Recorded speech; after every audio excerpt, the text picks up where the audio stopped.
আসসালামু আলাইকুম। ফাজাইলে আমলে আজকে আমরা নামাজের তৃতীয় খণ্ড বিষয়ে আলোচনা করব।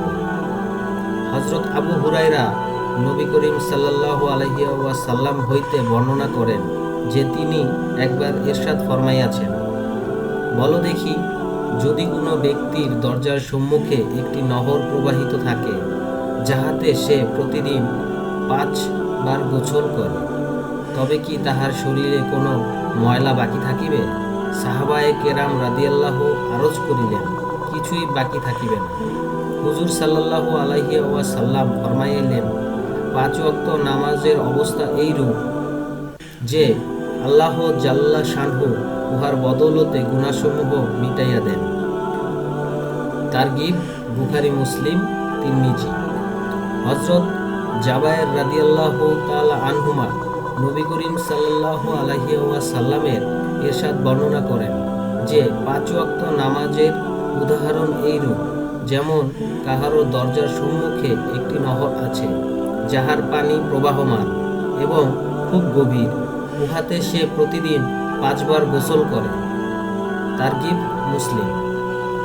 ফায়দা: প্রবাহমান পানি নাপাকি ইত্যাদি হইতে পাক হয় এবং পানি যত বেশি গভীর হইবে ততই পরিষ্কার ও স্বচ্ছ হইবে। এই হাদিস শরীফে উহার প্রবাহিত হওয়া এবং গভীর হওয়ার কথা বলা হইয়াছে। আর যত বেশি পরিষ্কার পানি দ্বারা গোসল করিবে তত বেশি শরীর পরিষ্কার হইবে। এমনভাবে আদবের দিকে লক্ষ্য রাখিয়া নামাজ সমূহ আদায় করিলে গুনাহ হইতে পবিত্র হাসিল হয়। বিভিন্ন সাহাবী হইতে আরও কতিপয় হাদিস এই একই ধরনের বিষয় বিভিন্ন শব্দে বর্ণিত হইয়াছে। হযরত আবু সাঈদ খুদরী রাদিয়াল্লাহু আনহু হইতে বর্ণনা করা হইয়াছে যে হুজুর সাল্লাল্লাহু আলাইহি ওয়াসাল্লাম ইরশাদ করিয়াছেন, 5 ওয়াক্ত নামাজ উহার মধ্যবর্তী সময়ের জন্য কাফফারা স্বরূপ, অর্থাৎ এক নামাজ হইতে অপর নামাজ পর্যন্ত যে সমস্ত সগীরা গুনাহ হয় তাহা নামাজের বরকতে মাফ হইয়া যায়।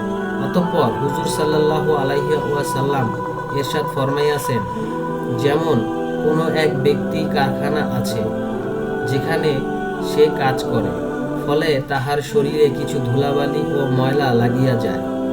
ওই ব্যক্তির বাড়ি ও কারখানার মাঝখানে 5টি নহর রহিয়াছে। যখন সে কারখানা হইতে ঘরে ফিরে, তখন প্রতিটি নহরে সে গোসল করে।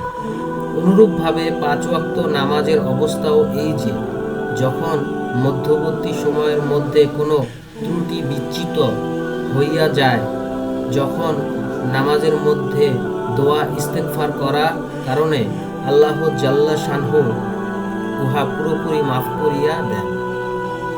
এই ধরনের উদাহরণ দ্বারা নবী করিম সাল্লাল্লাহু আলাইহি ওয়াসাল্লামের উদ্দেশ্য এই কথা বুঝাইয়া দেয়া যে আল্লাহ জাল্লা শানহু গুনাহ মাফি ব্যাপারে নামাজকে অনেক শক্তিশালী প্রভাব দান করিয়াছেন।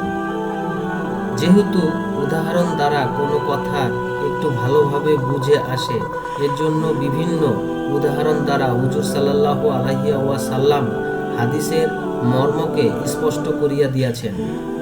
আল্লাহ জাল্লা শানহু এই রহমত অসীম, ক্ষমা, দয়া, পুরস্কার এবং অনুগ্রহ হইতে যদি আমরা উপকৃত না হই, তবে কাহার কি ক্ষতি হইবে? ক্ষতি আমাদেরই হইবে। আমরা গুনাহ করি, নাফরমানি করি, আল্লাহর হুকুম সীমালঙ্ঘন করি, আদেশ পালনে ত্রুটি করি, যাহার পরিণতি এই হওয়া উচিত ছিল যে অত্যন্ত শক্তিমান ন্যায় বিচারক বাদশার দরবারে অবশ্যই আমাদের শাস্তি হইত এবং কৃতকর্মের কারণে ভোগান্তি হইত। কিন্তু আল্লাহ তাআলা দয়া ও মেহেরবানির উপর কুরবান, ওই যে তিনি আমাদিগকে তাহার নাফরমানি ও অবাধ্যতার ক্ষতিপূরণ করিয়া নেওয়ার পথ বলিয়া দিয়াছেন। যদি আমরা ইহা হইতে উপকার না হই, তবে তাহা আমাদের বোকামি। আল্লাহ তাআলার দয়া ও মেহেরবানি তো দেওয়ার জন্য বাহানা তালাশ করেন। এক হাদিসে ইরশাদ হইয়াছে যে ব্যক্তি শুইবার সময় এই ওয়াদা করে যে আমি তাহাজ্জুদ করিব, কিন্তু রাতে চোখ খুলিল না, তবুও সে উহার সওয়াব পাইবে এবং নিদ্রাতে সে মুফতে পাইয়া গেল। তারগিব। আল্লাহ পাক এই মেহেরবানি ও দয়া কি কোনো পরিসীমা আছে?